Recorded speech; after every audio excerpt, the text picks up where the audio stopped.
because it's been so long, it's been hundreds of years. So any memory, if there was as well, when my father came here, to adopt the practices of the host countries. So to integrate meant not necessarily, it wasn't necessarily a good thing to maintain your own culture, but to integrate, to become just remembrance.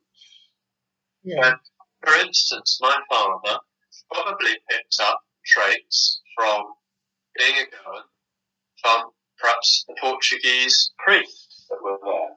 Some mannerisms, some ways of talking, some ways of moving, some viewpoints of Catholicism. So I've observed that, internalized that as a baby, and then see that in other Portuguese people, unbeknownst to me, and I think, that sounds familiar, that seems familiar, because I have already embodied, I'm already used to, so it's a familiar.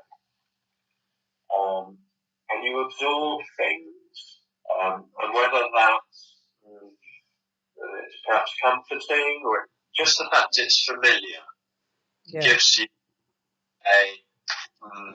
support, a feeling of that you're not alone, are much more kind of useful things than they are for me to feel, I belong to Goa.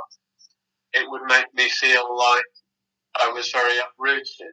I mean, I feel the Goan culture is a hybrid. Portuguese culture, because by virtue of being in Portugal, those same people have lived there for generations and generations, at least in my own imagination. They've obviously had mixing. So they've had a continuous culture, which I don't think as much as a hybrid as. Whereas if I think of Indian culture, perhaps was a continuous culture as well, but then the Goan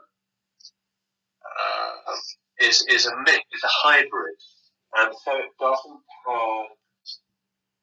Sometime in the 1400s, 1500s, Goan culture was only born then, so relatively for a long time.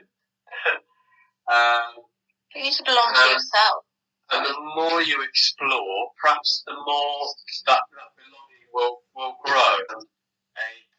A kind of archetype almost of what it's like to be a citizen of that culture. And that's internalized in all of us, of how we identify with slight variations in that model. So my variation of, a Goan person is very clear. I've not lived